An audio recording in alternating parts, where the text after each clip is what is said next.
This is Tau Unbound, the English language podcast of Tel Aviv University. Please welcome your host, Ido Aharoni, Tel Aviv University's graduate, member of the Board of Governors, lecturer, writer, and veteran diplomat.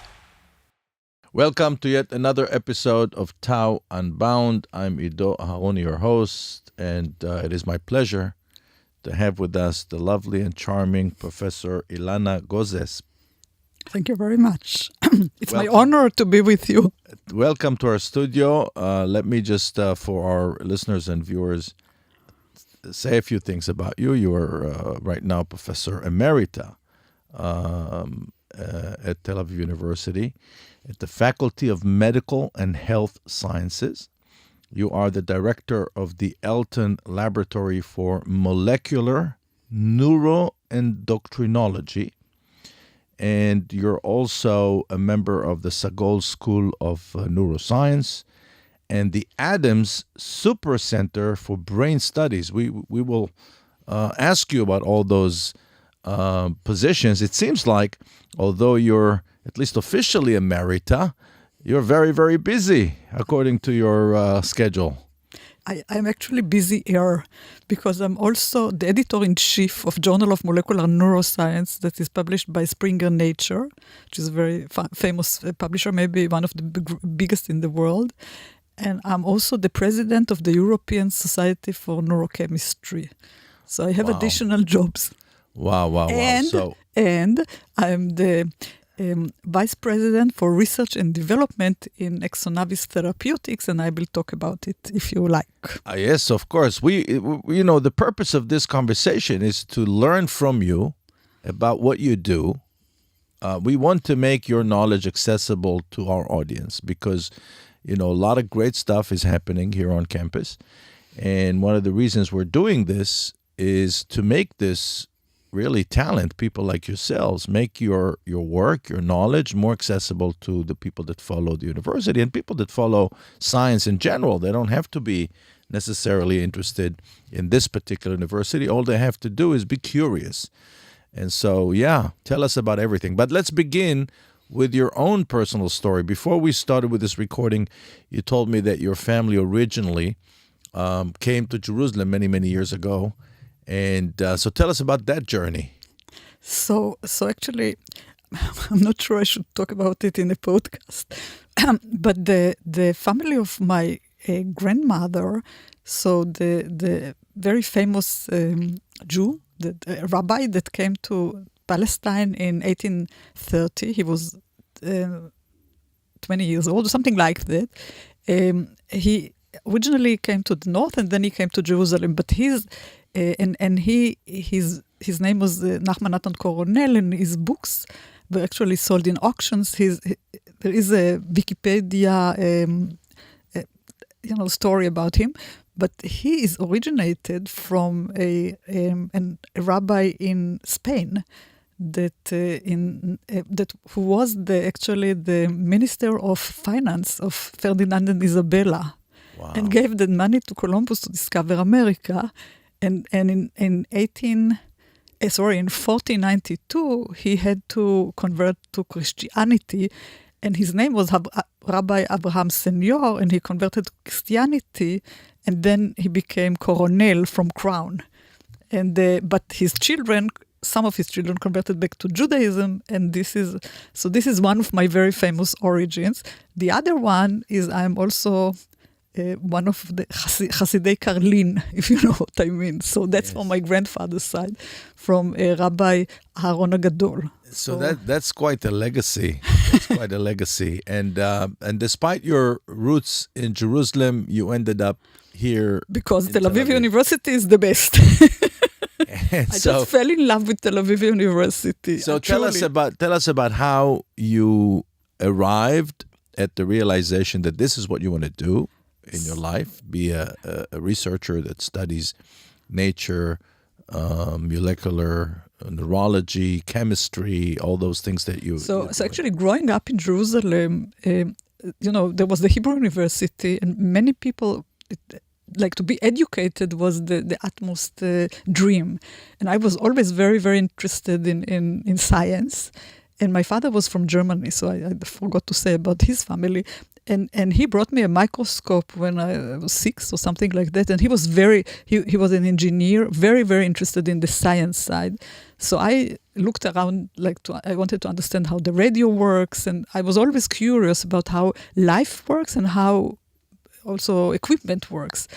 And being surrounded by people who were professors at the Hebrew, not so many, but there were professors at the Hebrew University, I was very interested in that, and I liked that as a career. And I always, actually, as a very young child, I wanted to become a research, not a clinician seeing patients, but to solve clinical problems. And then when I was more familiar with the brain, this really interested me, and also genetics. So the understanding how genes affect behavior, how does our brain function, and how can we make the world better? So this was So how genes affect behavior? It sounds like this is really the everybody's talking about it, right? This is the not even the new frontier. This has been the frontier of science for many years. So actually, in 1982, 83, I actually wrote a grant for the U.S.-Israel Binational Science Foundation, and I called it From Gene to Behavior. And at that time, my laboratory, that was when I just started my laboratory, and I got a prize for this. I was the best in the country. I was very young at that time, so I got the Bergman Prize from President Navon at that time in his house. That was I'm very proud of that. And the question was if we can identify genes, isolate genes that when you knock them out, that was before anybody knocked anything out, actually you will affect behavior. And indeed, I was the first in the world to clone a gene for a hormone that is called VIP, let's say very important hormone or very important protein. And we saw that indeed it affects behavior. We knocked it out in animals, and we saw that we changed the behavior of the animals.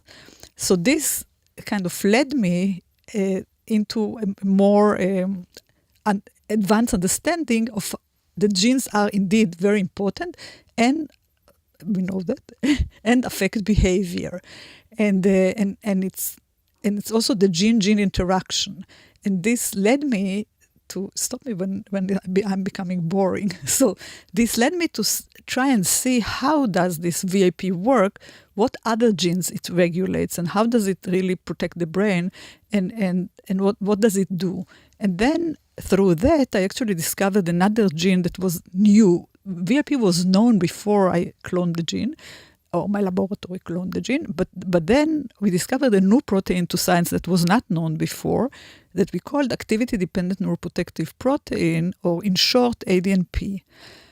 So we looked to see how the brain protects itself, because we know that we need all these nerve cells to interact, talk to each other, and by talking to each other, then we talk, we walk, we think. So trying to see which are the genes, the genes that we have that makes proteins that should act normally, and then how do they affect the behavior? Now, did you gain any insight into the ancient debate in popular culture about nature versus nurture? Yes. Please share with us. Yes, so I wanted to go back to this ADNP. So I discovered this gene in protein, that it encodes a protein that is associated with this hormone, very important protein, VIP, that VIP regulates it. And then I asked, so what happens if I knock out ADNP in the animal? And when I knock out ADNP in the animal, there is no brain. So we discovered a gene that is essential for the formation of the brain. Without it, there is no brain. And then when I looked at the animals in terms of cognitive functions, so, mice also, so I did it in mice, so mice also learn. And when I looked to see how they learn, they were very slow. So something was wrong because of this change, of this half the content of ADNP. If there is no ADNP, no brain, half the content of ADNP or a mutation in ADNP, then the mice are very problematic in learning, and social recognition. I'll come to the nature versus This is still nature. So this is the genes are problematic. And I was kind of alone in my world of ADNP studying it. And then some years ago, in 2012, 2013, people started asking what is happening in children that are within the autism spectrum disorder and also within developmental delay and intellectual disability. Why you have two parents who are okay. The child doesn't have Down syndrome, which we all know for many years, but the child has problems. And why is that? And what was discovered, not by me, by geneticists that are doing, clinical geneticists that are looking to see what is different between the child genome and the parents, because the parents are okay and then the child is not okay. So with Down syndrome, we know it's one chromosome that is all of a sudden duplicated. But there are cases where you don't see something so robust. And then it was discovered that ADNP is actually one of the major genes that undergoes a mutation out of the blue in the sperm or in the ovum, or maybe at the beginning of fertilization. And then the child has ADNP syndrome. And the child looks like my mice that have half the content.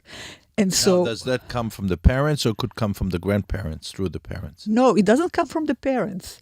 It's a mistake during it's not from the parents. The parents are okay. So it's in the system itself.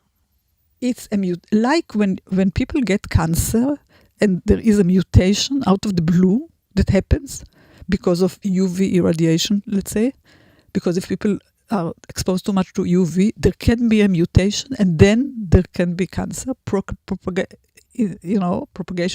So it's the same. Out of the blue, the DNA replicates and then all of a sudden there is a mutation. And then this mutation is in the sperm, and then the sperm has this mutation, or the egg has this mutation. They meet, and then a child with a mutation in ADNP is born, and this it's called de novo. It's out of the blue, and then the child has ADNP syndrome. He looks like the mice that have half he or she, half the content of ADNP. If there will be, in my opinion, mutations in the two, our genes have two copies, unless they are sex genes. So if the two copies will have a mutation, then there won't be a brain. So that, because it is essential, the protein is essential for the formation of the brain. So a mutation will cause a syndrome where the child will develop very slowly, where the child will have intellectual disability, have motor problems. It's a very complex disorder. Now, do you foresee in the future a scientific breakthrough that will allow us to fix that? Not well. To alter the course of. So in terms of nurture, if the child gets, if such a child gets tender love and care, you could improve. I know parents to ADNP children that the clinician said the child will never walk, but the parents were adamant that they want the child to walk, and they taught the child, they tried all sorts of behavioral medications, behavioral changes, and then there is progress. So the parents are very crucial and instrumental in the environment for the child development. And we know that. So nurture totally comes into place. I also have the animal model, and I see that if I put the animals, the pups, with a good mother, and there are different strains of mice, I get better results when they grow up. So this is the nurture. In terms of medication, so when we first discovered the gene and the protein, and we saw that it is so important that without it, there is no brain. And if there is a paucity, there is so many problems. We actually looked at the protein structure, and it's humongous. It's very, very big. So you cannot actually bring it back easily. But what we were thinking is maybe there are active sites on the protein, and if we choose an active site, make a small fragment of it, and then return it, maybe we can replace some of the problems. And this is exactly what we did. So Now, this is the work that you do at the Elton Lab? Yes, precisely. That was discovered in my laboratory originally. We published the paper in 1999, but the discovery was made before, and we patented the gene and this small fragment in 1997. So yes, so this is exactly what I'm doing in my lab. So it's been a long time since... Yes, it's a long time. But the discovery of I have more, if you like. So the discovery of the syndrome, the ADNP syndrome, was only in 2012. It was the first kind of, people saw, I did see a report that if there is a mutation, but we thought it's very, very rare. So it's still very rare, but now there are like 450 children around the world, and there is a projection of about 10,000.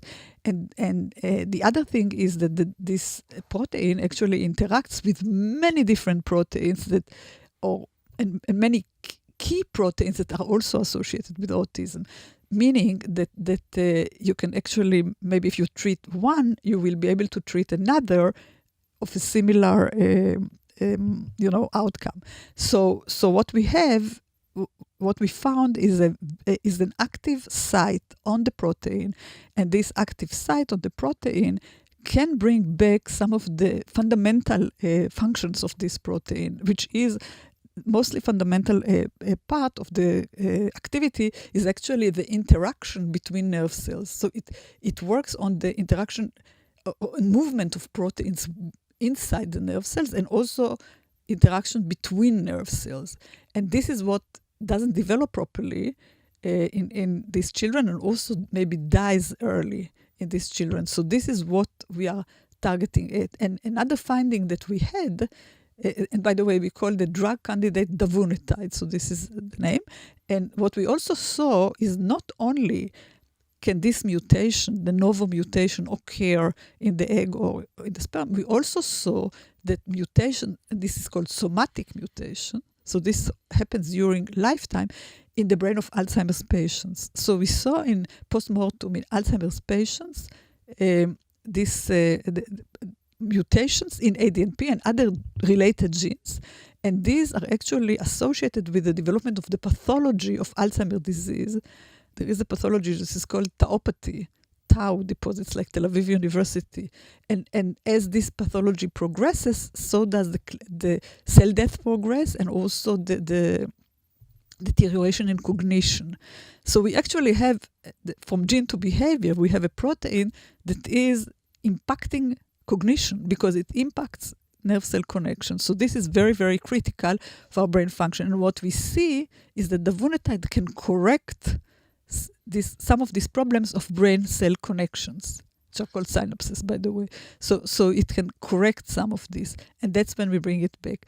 And just to say, so I said that I'm VP drug development in Exonavis Therapeutics. So I'm coming back now from a meeting, and we are actually planning a clinical trial in the ADNP children, and also in diseases that are associated, working on diseases that are associated with these tau depositions, pure tau deposition, like there is a disease that it's like Alzheimer's disease, but it has only tau deposition, and it's called progressive supranuclear palsy, or in short PSP.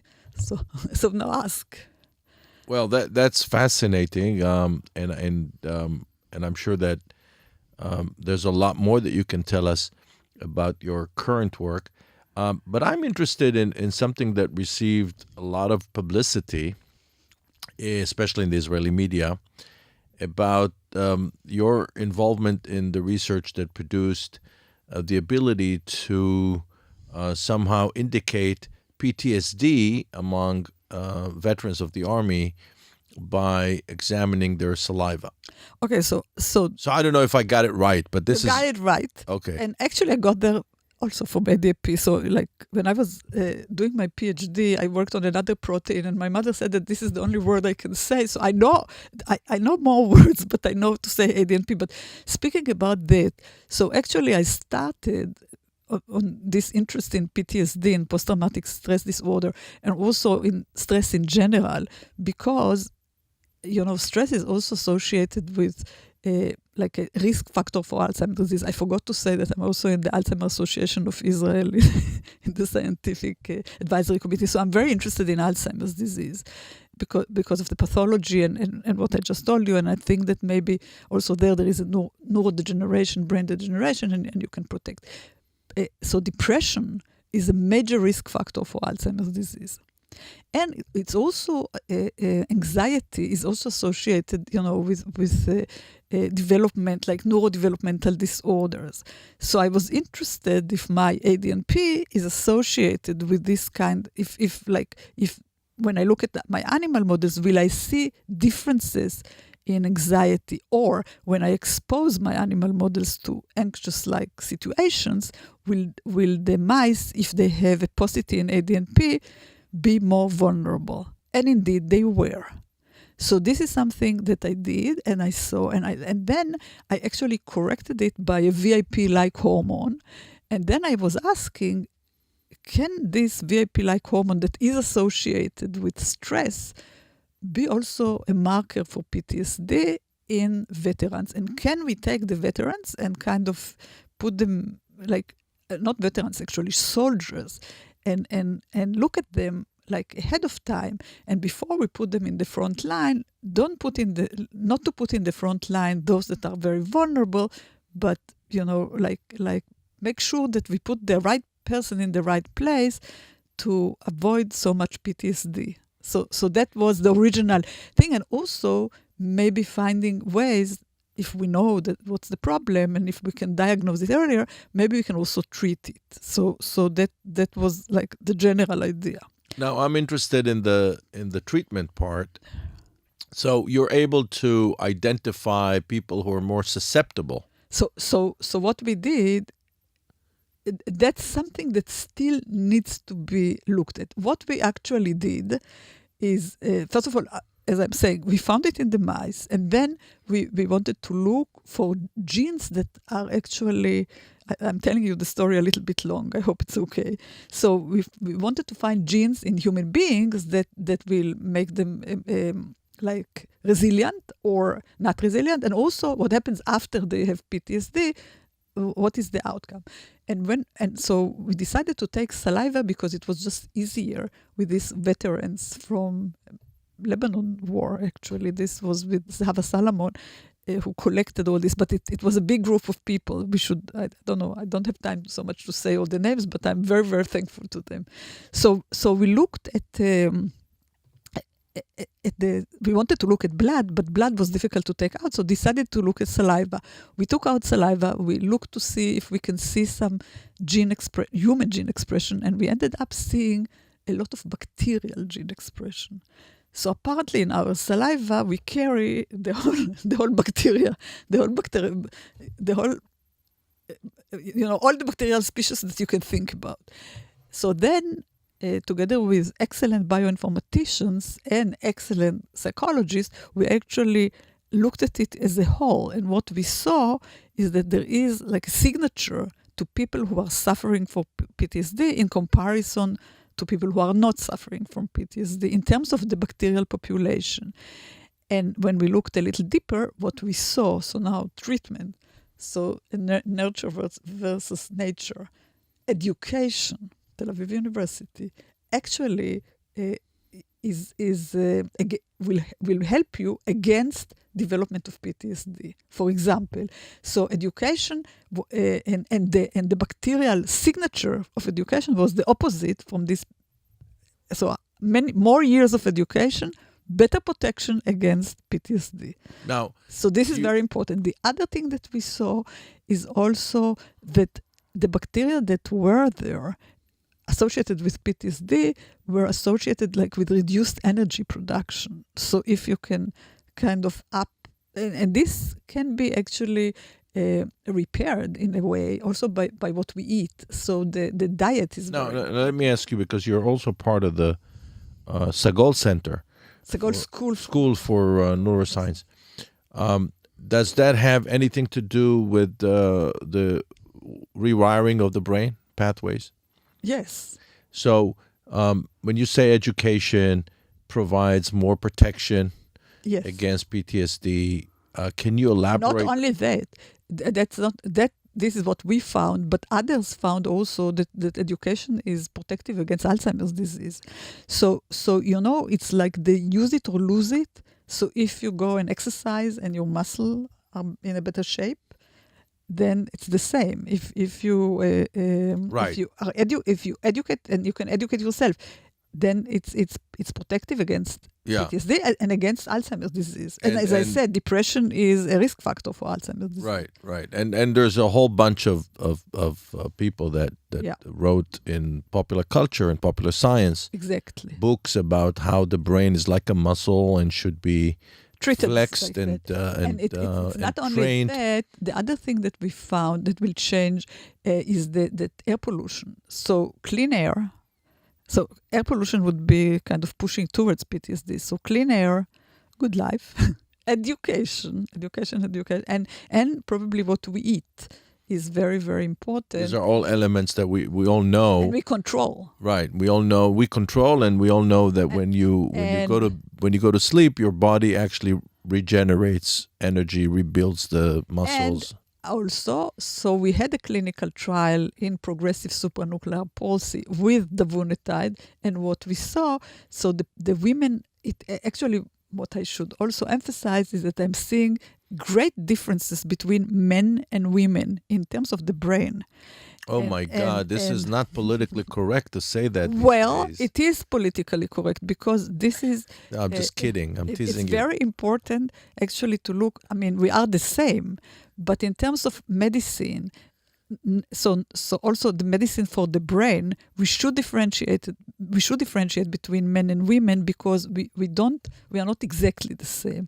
So in progressive supranuclear palsy, we saw efficacy for Davunetide in women, and we saw that the disease progresses faster in women. So this is something to keep in mind, that our brain develops maybe a little bit differently and also ages a little bit differently and is sick a little bit differently in men and women. And so because of estrogen and because of testosterone, and we should look at it like that, and we should treat and separate. So we have individualized medicine, personalized medicine, or precision medicine, if you like, and we need to look at that very, very carefully. And this is very, very important. And Davunetide in PSP women is efficacious, and this is a route that we should take, and we should look at it all over, because like in Alzheimer's disease, there are twice more women than men. In autism, on the other hand, it's many more boys than girls. 1 to 3, 1 to 4, 1 to 5. So it's really a big difference, and we should keep this in mind not only when we work on sex organs and reproduction, but also when we talk about the brain. We should have personalized medicine. So what we saw, back to depression, we saw that in women with progressive supranuclear palsy, when we treated with Davunetide, we actually protected also against geriatric depression. So this is also something to keep in mind, that maybe also in depression, treatment of depression, we should also think about the sex differences. Now, when you talk about precision medicine, so what can we learn from your research and the research of your colleagues in your lab about the possibilities of really customizing medical treatment for people with problems like Alzheimer's and Parkinson's and so on? So we need to look at their genetics, because, in Alzheimer's disease, there are some, it's mostly sporadic, and it's mostly because we are human beings, but still there are genetics predisposition, and in Parkinson it's even more. So we need to understand the genetic predisposition, the environment, so that's nature versus nurture, and we should remember the sex differences, because this is something that is glaring, and we know now, and this is it used to be, and I'm a basic scientist, it used to be that we work only on male animals, because the females, they have the period, they have the estrous cycle, so why bother? Let's work on males. And also many of the clinical trials originally were performed on white males. it's not only the sex, it's also the origin of the person. And there are differences. I mean, we are the same, but we are different, and we should take care of that, when we are developing medication, and we should be aware of the fact that sex is not only the sex organs. Yeah. Do you understand scientists that are trying to deny all the things that you're talking about? No. I actually gave a keynote speech in a meeting in Germany, speaking about sex differences, and people we were all on the same page, of course, because that was, and they have started the center for understanding the sexual differences in medicine and in biology. So I don't understand people, because we want, one of the reasons you become a basic scientist or a clinician you want to help people. So you have to see the variation, but then treat everybody as equals. But you have to see the fact that you cannot say that one thing that will work for one person will work also for the other person. You have to be aware also of the differences, the similarities and the difference. So that's where compassion comes in. Well, so you certainly are very compassionate, and you're very passionate about what you do. And again, I'm amazed by the scope of your work. Thank you. And by the depth of your knowledge. And I wish we had more time. But unfortunately, we have to end our podcast at this point. And again, Professor Gozes, I'd like to thank you for gracing us with your presence in our studio. Thank you. And hopefully we'll get to invite you again in the near future. Much. I would love that. To tell you about my clinical, the clinical trials and stuff like that. Yes. And we are eager to hear. Thank you. So thank you again. And to our audience back home, until our next episode, goodbye from Tel Aviv.